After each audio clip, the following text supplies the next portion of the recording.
Graça e a paz, está aqui mais uma vez no estudo de quarta-feira, é um grande privilégio estar aqui com os irmãos, ok? Eu queria que a gente pudesse orar a Deus, clamar a Deus por este estudo. Nós vamos ler um texto, nós queremos pedir uma oração de invocação, nós vamos ler o texto, depois nós vamos continuar o nosso estudo de Gálatas, tá bom? Feche seus olhos, vamos orar, pedir para Deus esteja conosco nesse estudo. Ó Pai Santo, nós queremos te louvar e te engrandecer pelo Deus maravilhoso e bendito que és, ó Pai. Pedimos pela tua graça neste momento, fale aos nossos corações, que possamos entender, Senhor Deus, sempre a tua vontade, que possamos viver, Senhor Deus, para ti. Nós oramos, ó Pai, e clamamos em nome de Jesus. Amém. Eu queria ler com você o Salmo 63, Salmo de número 63, tá? Nós vamos ler do verso 1 ao verso 8, Salmo de número 63, verso de 1 a 8, 63. Diz assim: Ó Deus, tu és o meu Deus forte, eu te busco ansiosamente. A minha alma tem sede de ti, o meu corpo te almeja. Como terra árida, exausta, sem água. Assim, eu te contemplo no santuário, para ver a tua força, a tua glória, porque a tua graça é melhor do que a vida, e os meus lábios te louvam. Assim, cumpre-me bendizer-te enquanto eu viver. Em teu nome levanto as mãos como a banha e como de banha e de gordura farta-se a minha alma, e com júbilo nos lábios a minha boca te louva. No teu leito, quanto de ti me recordo, de ti me medito durante a vigília da noite, porque tu tens sido meu auxílio e à sombra das tuas asas eu canto jubiloso. A minha alma se apega a ti e a tua destra me ampara. Perdão. Olha que Deus maravilhoso.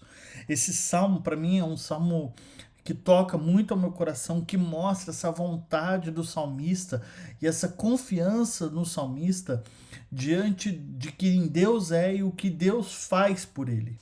E isso é muito importante a gente entender, meus irmãos, nesta noite, quem Deus é e o que ele fez por nós. E isso vai afetar a nossa vida, nosso desejo constante de ver Deus íntimo cada dia mais de nossas vidas. Esse é um Deus maravilhoso.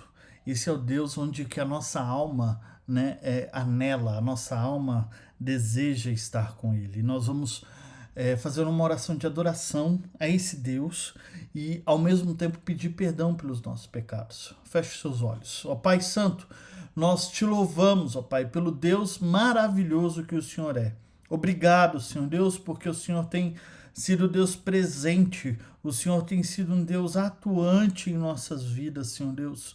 Obrigado, Senhor Deus, e nós te louvamos, Senhor Deus, porque o Senhor, ó Pai, é o Deus que criou todas as coisas e ao mesmo tempo se importa conosco, Pai, pecadores, mas também lavados, ó Pai, pelo sangue de Jesus. Ó Pai Santo, em nome de Jesus, eu clamo, derrama a tua graça, derrama o teu poder sobre nós, que possamos entender a tua mensagem, que possamos entender a tua palavra, que possamos, Senhor Deus, em nome do seu Filho Jesus, viver, Senhor Deus, cada dia mais para ti, ó Pai.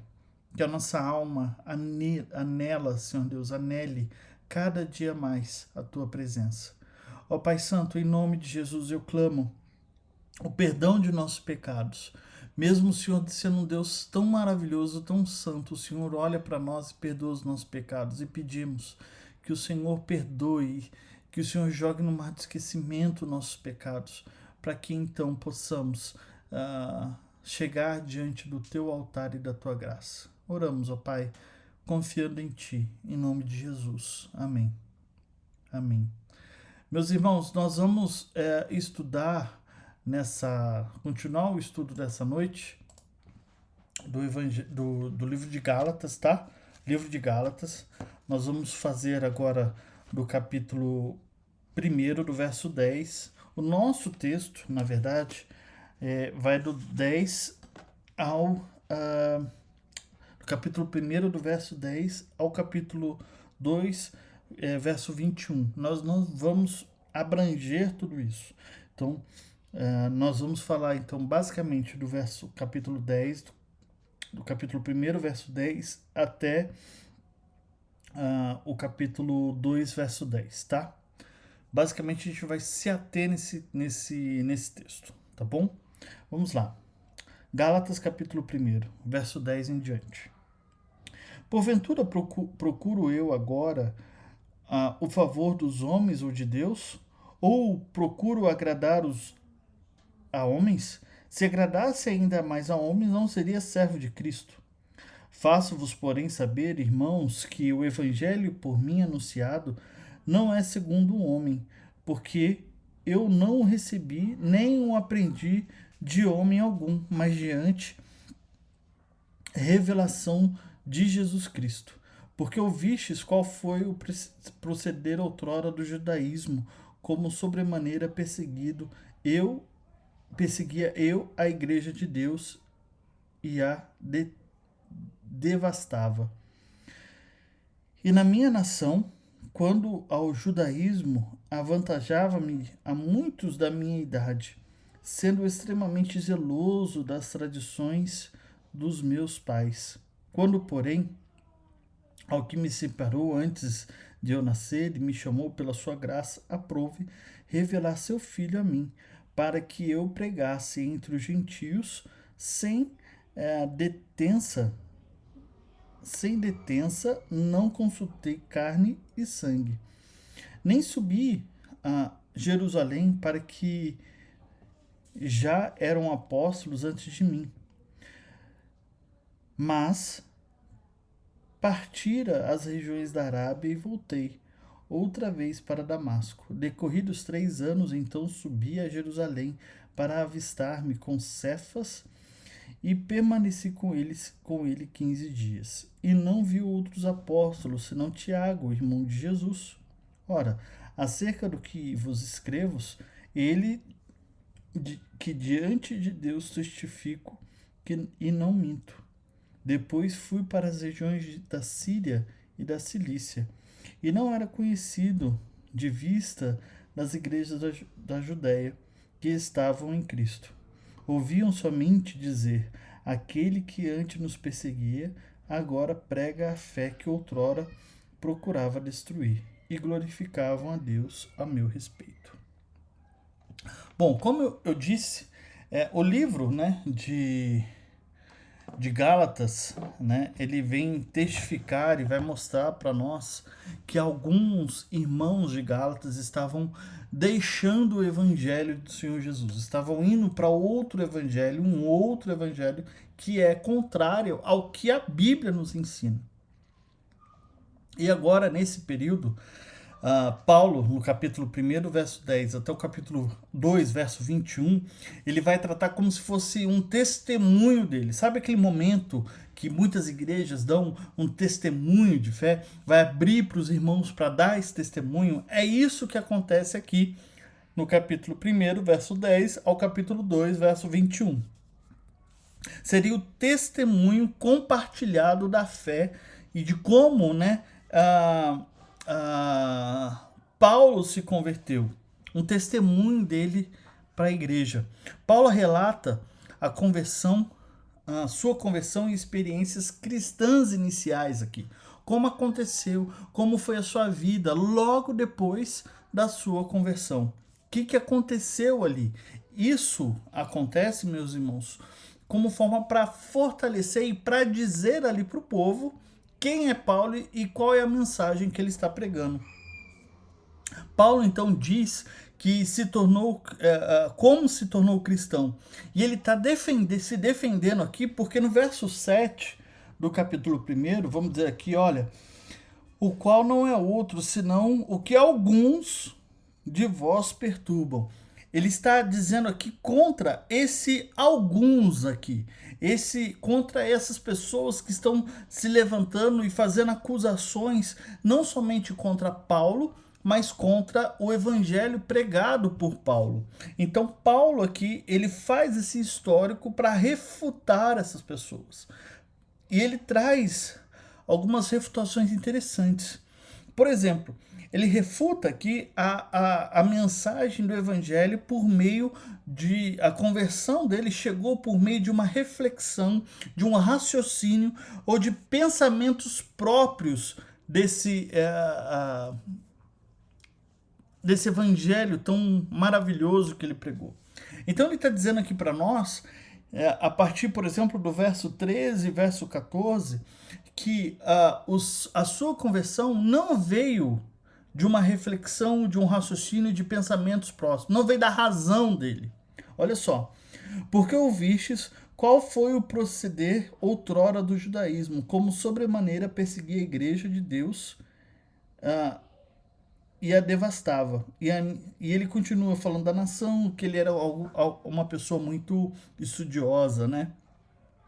Então Paulo aqui mostra para nós que essa lógica dessa dessa conversão através do seu raciocínio, através da sua reflexão, cai por terra, porque ele era um perseguidor da igreja. Ele desejava destruir o cristianismo. Paulo queria acabar com o cristianismo. Ele entendia que aquilo não era de Deus.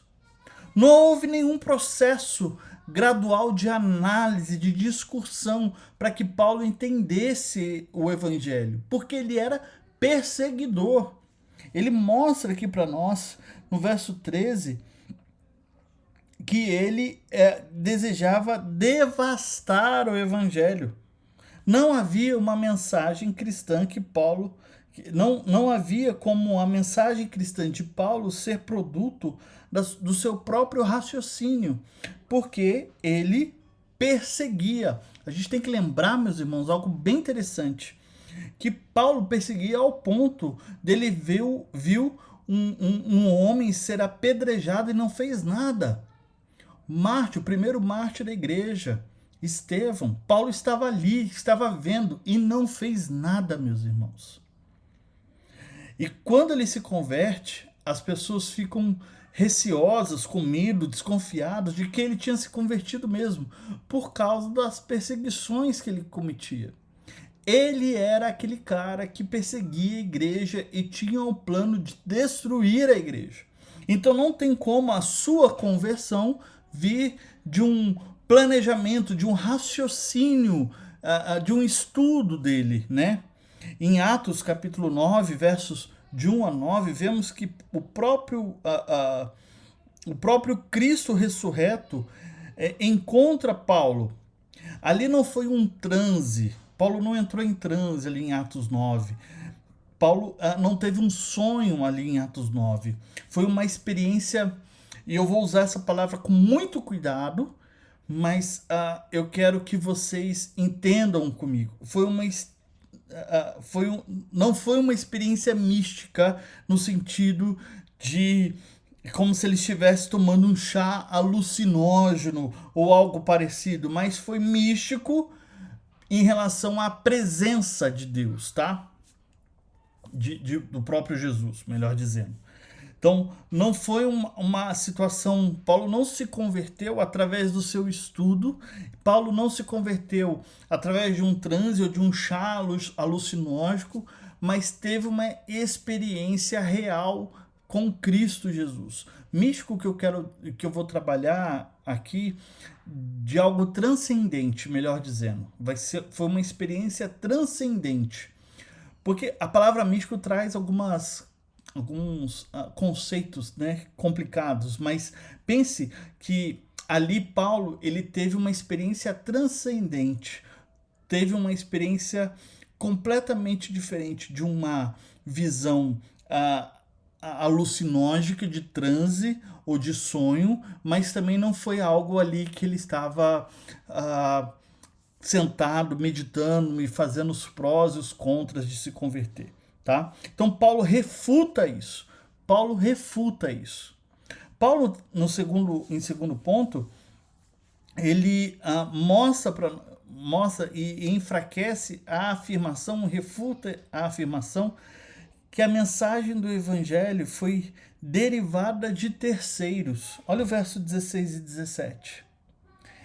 Revelar seu filho em mim, para que eu pregasse entre os gentios, sem detença, não consultei carne ou sangue, ou seja, não veio de terceiros.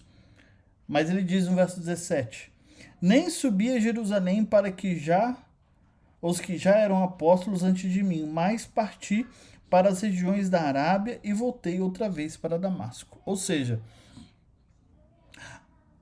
o ataque era em Paulo, e Paulo fala assim: olha, não foi do meu próprio raciocínio, né? O primeiro ponto, não foi do meu próprio raciocínio, não foi uma experiência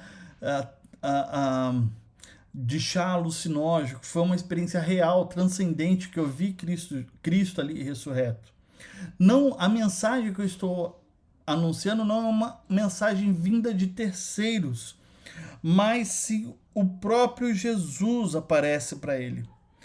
E para ele ter um encontro com outros, passaram-se 3 anos até que tenha a sua viagem para Jerusalém. Ninguém o instruiu, foi Cristo Jesus que o instruiu. Cristo Jesus passou essa mensagem para Paulo. Foi o próprio Cristo Jesus. Então a mensagem dele não era uma mensagem vinda de terceiros como carne ou sangue, mas o próprio Cristo ressurreto passou essa mensagem para ele. Terceiro ponto que ele refuta, que Paulo refuta aqui, Paulo mostra que o evangelho dado por Deus conferia, né, era algo conferido com a mensagem que os outros apóstolos tinham recebido de Deus também. Vemos isso, por exemplo, no verso 18 e verso 19, que diz assim: decorrido 3 anos, então subi a Jerusalém para avistar-me com Cefas, que é Pedro, e permaneci com ele por 15 dias. E não vi outro apóstolo, senão Tiago, o irmão de Jesus. Então o evangelho, mesmo não sendo entregado por Paulo para terceiro, mas foi o próprio Cristo que entregou, ele confere, ele é exato com o que os outros apóstolos tinham recebido também do próprio Cristo, né? Então, isso é muito importante. São 3 pontinhos. Paulo ele vem falar que essa mensagem, né, que ele tem, essa mensagem que ele refuta, não vem de algo senão da própria experiência transcendente dele com Deus, não foi de uma reflexão, não foi de um transe. Ele vai dizer também que essa mensagem não foi derivada de terceiros, não foi outra pessoa senão Cristo Jesus que o deu, não foi carne ou sangue, como diz aqui o texto. E essa mensagem também é conferida à mensagem dos apóstolos. É a mesma mensagem dos apóstolos, porque ele encontra e aprende depois de um tempo Cefas, que é Pedro, e Tiago. Isso é muito interessante, meus irmãos, porque a conversão de Paulo, nós vemos algo fantástico, que é a surpreendente graça. Veja quem Paulo era e quem Paulo se tornou. Paulo foi um homem que fez muitas, mas muitas coisas horríveis contra a igreja. Até que Jesus se encontrou com ele na estrada de Damasco.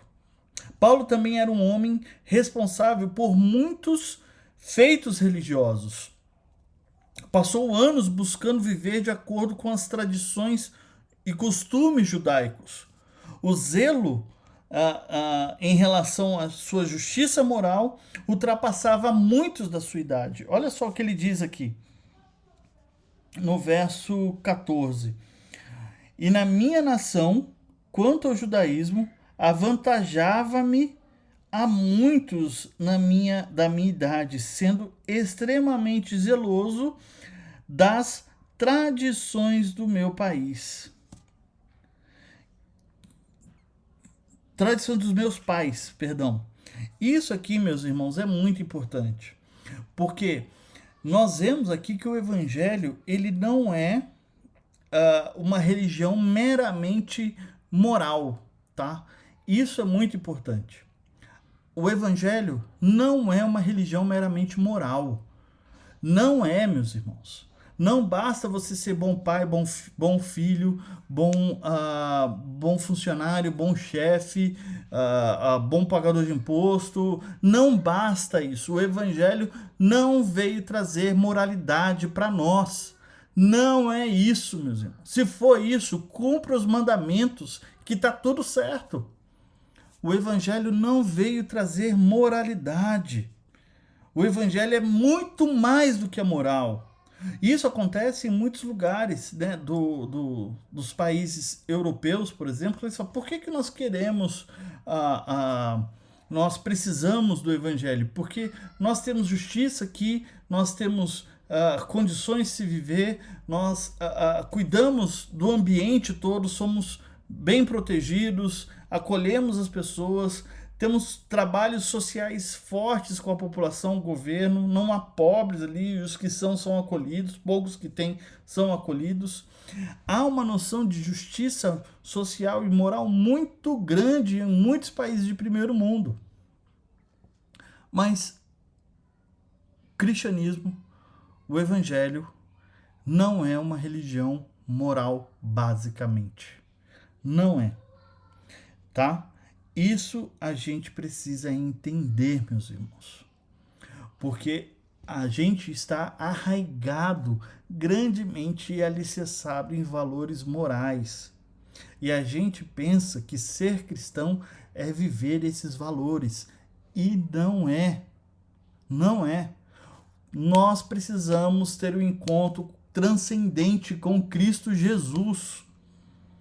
Precisamos disso em nossas vidas, meus irmãos. Logicamente, tendo esse encontro transcendente com Cristo, nós viveremos de uma maneira correta, de uma maneira digna ao Evangelho. Mas isso somente não é o Evangelho. O Evangelho é algo além, é o encontro com o transcendente, o encontro nosso com aquele que emana todas as coisas, com aquele que criou todas as coisas. O Evangelho é aquele que olha para nós e fala assim: vocês são pecadores, mas eu os amo e quero atrair vocês para mim, para que possamos viver uma vida plena. Devemos entender isso, meus irmãos, que o evangelho não é somente uma questão moral, não é uma vida moral. E por que isso é importante?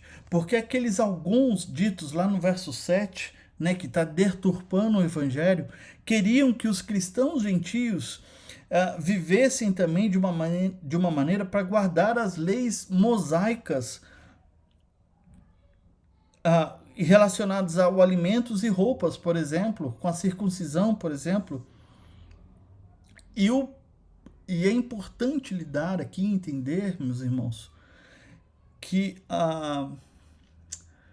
o que o evangelho faz, ele traz algo muito maior.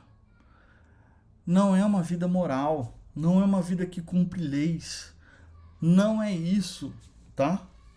O problema é quando pensamos que o evangelho, na verdade, é só cumprir leis morais. Este é um grande problema. E a gente precisa lembrar, meus irmãos, que a graça é um favor imerecido e gratuito de Deus, operando de uma maneira poderosa na nossa mente e no nosso coração para transformar vidas. Então, meus irmãos, a graça trabalha na maneira de transformar vidas. Aqui, meus irmãos, é muito importante, porque as leis morais e a justiça moral que nós tantos defendemos nos dias de hoje, elas podem criar um meio de uma autojustificação. E não entender que a graça de Deus transforma as nossas vidas. E isso pode acontecer assim, ou isso pode acontecer com um processo. Depende da maneira que Deus quer trabalhar em nós.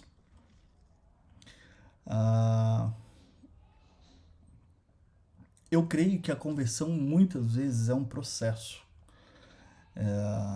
É algo que vem das nossas vidas, que vão trabalhando, que nós vamos entendendo a graça. E a gente precisa entender a graça como esse favor imerecido de Deus, que transforma a nossa mente e o nosso coração. E existem muitas coisas, meus irmãos, que nós falamos que é de Deus e não é de Deus. Não é de Deus. A gente precisa entender que, por mais que nós queremos que as pessoas vivam a ética e a moral cristã, o cristianismo não é somente uma moral, mas é algo transcendente. E o maior exemplo disso é Paulo, porque aqui na carta, né, de Gálatas que nós estamos tratando, porque ele tira esse homem que se coloca a mais daqueles da sua idade na questão da justiça moral e tem um encontro transcendente com Deus e mostra para ele que o evangelho é muito mais do que ele estava pensando. O evangelho não é uma mera religião. O evangelho nos chama para fora da religião, como também nos chama para fora da irreligião. O evangelho, meus irmãos, é além disso. É além de uma vida moral, é além de uma vida regrada, de o que eu não posso fazer. É muito além disso. É uma vida transformada diariamente pelo Espírito. Isso é muito importante porque ninguém é tão bom que não precise da graça do Evangelho, nem tão ruim que não possa recebê-la. Esse é o Evangelho, meus irmãos, dito aqui por Paulo. E terminando, para finalizar, é uma frase de C.S. Lewis que vai dizer assim: o cristianismo deve ser de Deus, pois quem mais poderia tê-lo concebido? Quem mais, meus irmãos? É de Deus, foi Cristo, foi o próprio Deus que pensou nisso. Mas a gente precisa entender que o cristão vivo, real, não é somente aquele que cumpre com a moral cristã, mas ele precisa ter esse encontro com o transcendente. Assim como Paulo teve na estrada de Damasco, que caiu por terra, né? Alguns falam que foi cavalo, outros não sei, mas ele caiu de algum lugar, né? Mas ele teve encontro com esse transcendente que é real.